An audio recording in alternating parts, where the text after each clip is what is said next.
Narayanganj city কর্পোরেশনের ২১ নং ওয়ার্ডের অবহেলিত প্রায় ৫০,০০০ মানুষের বাস। দিন এনে দিন খেতে হয় তাদের। করোনা ভাইরাসের সামাজিক সংক্রমণ ঠেকাতে জনসমাগম এড়ানোর জন্য সম্পূর্ণরূপে লকডাউন করা হয়েছে নারায়ণগঞ্জ শহরকে। এমন অবস্থায় সবচেয়ে বেশি ক্ষতিগ্রস্ত হয়েছে দিন এনে দিন খাওয়া মানুষগুলো। করোনার কারণে মানুষ যখন গৃহবন্দী, তখন খাবার সংকটে পড়েছে তারা। এমন অবস্থা থেকে উত্তোলনের জন্য খাবার ও চিকিৎসার জন্য অর্থও বরাদ্দ করছে সরকার, কিন্তু সরকারের এসব সুবিধা পাচ্ছেন না সিংহভাগ এলাকাবাসী। তাদের দাবি, সরকারের এসব সহযোগিতা আদৌ পাচ্ছেন না তারা। আমাদের স্বামী নেই, ছেলে নাই, আমাকে 10 টাকা ইনকাম করে দেওয়ার মতো কেউ নাই, কিন্তু আমরা কোনো সরকারি সহযোগিতা কোনো দিন পাই নাই। আমরা মানুষই খাই, আমাকে দেয় না, আমরা ভাড়াটিয়া দেখতে আমাকে কিছু দেয় না কোনোদিন। আমাকে ফ্যামিলিতে মনে করেন 5 জন লোক খাওয়াই না, একজনে কামাই না, কিন্তু আজকে কতদিন তো মনে করেন বেকার বইয়া রয়েছে। এখন যে ঘরে কটা ভাত খামু সেই টাকা নাই, এইতে কেউ একটু সুযোগ সুবিধাও করে দেয় না। যে সরকার তো অনেক লিলি পায়, খায় কারা? যাদের মনে করেন নেতা মেতা আছে, হ্যাঁ গো আত্মীয় স্বজন 1 পুলটা জায়গায় 3 পুলটা দেয়, কিন্তু আমাকে কেউ কোনো সময় 2 টাকা দিয়ে সাহায্য করতে আসে না। আমরাও তো এই দেশের নাগরিক। কথা হচ্ছিল সবজি বিক্রেতা রহিমের সাথে। তিনি বলছিলেন কিভাবে কাটছে দিন। কাঠগোট বন্ধ করে রাখছে, আমরা যাইতে দেন এই পারতে দুগা তরি তরকারি না বেশ তাও ব্যস্ত না, কি করে আগামো আমরা? সরকার আমাকে কিছু দিব, দিলে আমরা যাইতে আমরা বাজারে ব্যবস্থা করছেন, কি ব্যবস্থা করছেন আমরা তখন কিচ্ছুই পাই নাই। এই 15 দিন ধরে কোনো কাম কাজ নাই, কি করে আগামো? কাউন্সিলর কাছে গেছি, কাউন্সিলর আমরা জমিদার কয়। হ্যাঁ, আবার ফেসবুকে ছবি ছাড়ছে, এই যে এই গেটওয়ালা 5তলা বিল্ডিং গুলো নিয়ে দিতে আছে। সাধারণ জনগণ আমরা পাই না। ফেসবুকে ঢুকলে দেখতে পারবেন কাউন্সিলররা সার্চ দিলে।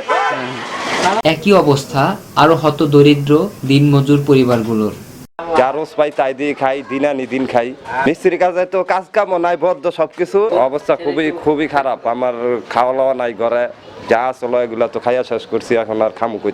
আমাকে বাজার সদাই করতে পারি না, দোকান বদ্ধ থাকে। আমরা তো তানের জন্য অপেক্ষা করতেছি, আমরা কি খাবো, কি নিয়ে বাঁচবো।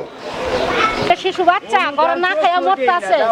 এই ওখানে আইসি, মার্কেটে লাইনে আইসি, ওখানে একালি কলাও পাই না। শিশু বাচ্চারা যে নিয়ে খাওয়া মতো কোনো কিছু পাই না, আমাকে বন্দি করে রাখা দিছে। আমরা কোনো কিছু মার্কেটে আনতেও পারি না, আমরা খাইতেও পারি না, আমাকে কোনো কিছু দেয় না। আমাকে কোনো কমিশনও দেয় না, কোনো চেয়ারম্যান মেম্বারও দেয় না, কোনো কেউ কিছু দেয় না আমাকে।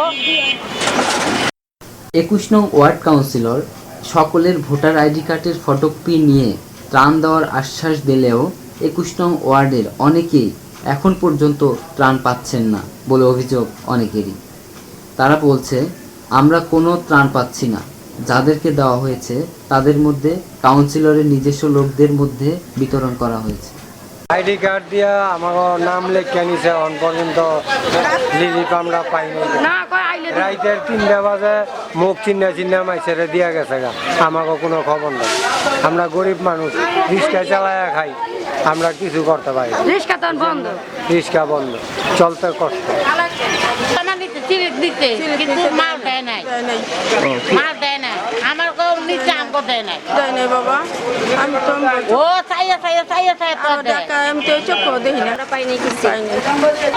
মানুষ মনে হয় না সরকার যেভাবে দিচ্ছে, দাম খরচ করতেছে, সেই হিসেবে আমরা সড়ক চালও পাই না এই পর্যন্ত। কিন্তু সরকার ঠিক হয়ে দিতেছে, কিন্তু জনগণে বড় বড় নেতারা আমাকে কিছু দিচ্ছে না। আমরা কিছু পাই, ঠিক আছে।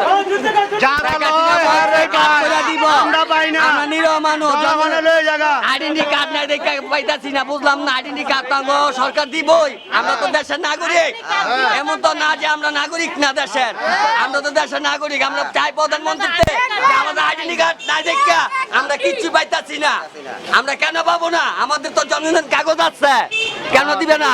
আমাদের প্রধানমন্ত্রীর কাছে যে আগমন, যে আমরা গরিবরা সবাই যে পাই, সবাই যে খাইতে পারি নাই কেন? এর এখনো হয় নাই, এখনো আছে যে ভোটের কার্ড হইলে আমরা পাবো, এখনো বাইরে নাই। কবে বাড়িব? এটা কবে বাইরে এটা আমাদের প্রধানমন্ত্রীর কাছে আগতন জানাই। নিম্ন আয়ের এসব মানুষ জনপ্রতিনিধি পর্যন্ত পৌঁছাতে পারে না, তাই দুর্যোগকালের সময় তাদের চাহিদা থাকে উপেক্ষিত। কি করবো আমরা পাই না চোখ তো দেখি না, আমরা জীবনও চোখ দেখি না, খালি হুমতাছি খালি আই ওই বুঝলেননি, কোনো কিছু পাই না। কাম কাজ তো সকলেই বন্ধ হয়ে গেছে গা, সব বন্ধ হয়ে গেছে গা কাম কাজ। নগরা শুধু ভাবি সাহেব করে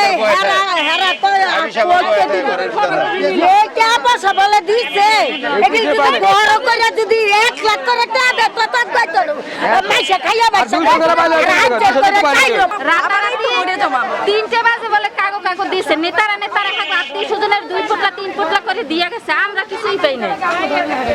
কেন আমরা কি দেশের নাগরিক না? সরকারের যে ত্রাণ আসছে আমাদের এখানে কাউন্সিলরের কাছে, তা আমাদের এলাকার মানুষ কিছু পায় নাকি, 2-4 জনে পাইছে, আর যেগুলি দারিদ্র গরিব এই সমস্ত মানুষে পায় নাকি আজ পর্যন্ত শুনলাম সবার কাছে কাছে যে পায় নাকি। সিলি নিচে ঠিকই আইডি কার্ড নিচে, কিন্তু ওই ত্রাণ পায় নাই, 4-5 পুতলা করে নিচে। তবে এটা একটু আপনারা দেখেন, সরকারি লোকেরা একটু দেখেন, খেয়াল রাখেন যাতে আমাদের এলাকার গরিব মানুষগুলি ত্রাণ পায়। তার রাস্তা গরিব পাশে নামুক, ঠিক আছে, তাহলে মানুষের 2টা ডাল ভাতের মোহ যাইব। কাজে যাইতে পারতাছি না, কাজ করতে পারতাছি না, ঘরে খাবারও জোগাইতে পারতাছি না, ঘরে তাড়ি মানুষ না খাইয়া লইছে, কনে ভাবে যদি সবকিছু বন্ধ থাকে তাইলে আমাকে কেমনে চলবো। আমাদের মাননীয় প্রধানমন্ত্রী শেখ হাসিনা হ্যাঁ সবার ঘরে ঘরে খাবার পৌঁছায় দেওয়ার কথা বলছে, অথচ এখানে মাল আইছে, এখানে যে 21-22 যে কেন্দ্র, এখানেতে যে মালটা পৌঁছায় দিব কই কোনো মালই পাইতেছি না। আমাকে কার্ড নাম্বার যে ফটোকপি ছাপাই দিতে গেছে, ছাপাই দিছি 1 সপ্তাহ আছে, কোনো খবর নাই, জিগাইলে কয় মাল আইলে পাইব। তাহলে আমরা যদি বেতনও না পাই, গার্মেন্টসের সহযোগিতা না পাই, তাহলে সরকারের ত্রাণ সহায়তা এসব অসহায় পরিবারের মাঝে না পৌঁছানোর কারণ ব্যাখ্যা করলেন 21 নং ওয়ার্ড কাউন্সিলর হান্নান সরকার। আসসালামু আলাইকুম। আমাদের নারায়ণগঞ্জের 5 আসনের মাননীয় মেয়র এমপি মহোদয় আমাদের 1 টন চাল বরাদ্দ করেছে। ইতিমধ্যে আমরা প্রত্যেক মহল্লায় রাতে 12টার পরে বাড়িতে দিয়ে দিয়েছি। তারপরে আমাদের মাননীয় মেয়র মহোদয় নারায়ণগঞ্জ সিটি কর্পোরেশন পক্ষ থেকে 1.5 টন চাল দিয়েছে, সেটাও আমরা প্যাকেট করে প্রত্যেক বাড়িতে দিয়েছি। গতকাল আবার 1 টন মাননীয় মেয়র মহোদয় চাল দিয়েছে, এটা আমাদের প্যাকেট হচ্ছে। যারা যারা পায় নাই আস্তে আস্তে আমরা প্রত্যেক বাড়িকে পৌঁছে দিব। এইভাবে বিক্ষুব্ধ কারো দেওয়া যাবে না। আমরা প্রত্যেক বাড়ি গিয়ে এক ফ্যামিলিকে 1 প্যাকেট 1 বস্তা চাল আমরা দিয়ে দিব। আমরা সরকারি বরাদ্দ পাচ্ছি এবং নিজেরা দিচ্ছি, বিভিন্ন এলাকার বিত্তশালীরা দিচ্ছে, বিভিন্ন যুবকরা দিচ্ছে। আমাদের ওয়ার্ডে মানুষ হলো 50,000, আমরা এই পর্যন্ত 500 প্যাকেট দিয়েছি। আজকে সকালবেলা বন্দর শাহী মসজিদে 150 প্যাকেট ওলমা দলের থেকে আমরা দিয়েছি, ওলমা পরিষদ থেকে দিয়েছি। আমরা কন্টিনিউ সমাজকে বলতে চাই, যারা বিত্তশালী তারা প্রত্যেকেই যেন গরিবের জন্য এগিয়ে আসে। যখন মানুষ বেকার, এই বেকারের তাদেরকে সহযোগিতা করার জন্য অনুরোধ করছি।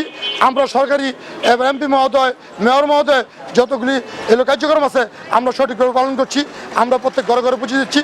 অল্প দিনের মধ্যেই সমস্ত ওয়ার্ড পরিপূর্ণ হয়ে যাবে, কিন্তু মাত্র পেয়েছি 1 টন, 1.5 টন আর 1 টন। আমরা এগুলি প্যাকেট করে প্রত্যেকটা বাড়িতে গেলে আরও 2-4-5 টন দিলে আমাদের ইনশাল্লাহ আমাদের কাভার হয়ে যাবে। মানুষের হাউকাউ থাকবেই, কাম কাজ নাই, রাস্তাঘাট বন্ধ, চাকরি নাই, মানুষের অভাব অবশ্যই আছে। আমরাও চেষ্টা করতেছি অভাব পূরণ করার জন্য। বাদ বাকি আল্লাহ তাআলা যদি তাদেরকে এই করোনা ভাইরাস থেকে মুক্তি করতে পারে, তাহলে আমরা বেঁচে যাব। আসসালামু আলাইকুম। প্রাণঘাতী কোভিড-19-এর কারণে হতদরিদ্র, নিম্নবিত্ত ও নিম্নয়ের মানুষরা এখন গৃহবন্দী। এসব অঞ্চলের সিংহভাগ মানুষেরা এখনও ত্রাণের ছিটেফোঁটাও পায়নি। এ সময়ের মধ্যে তাদের কাছে ত্রাণ পৌঁছে দেওয়ার পাশাপাশি তা সঠিকভাবে বিতরণ এবং প্রকৃতপক্ষে হতদরিদ্র, নিম্নবিত্ত মানুষরা ত্রাণ পাচ্ছে কি না সেটি মনিটরিং এখন সময়ের দাবি। মাহমুদুল হাসান, বিপ্লবী বাংলা টিভি, বন্দর, নারায়ণগঞ্জ।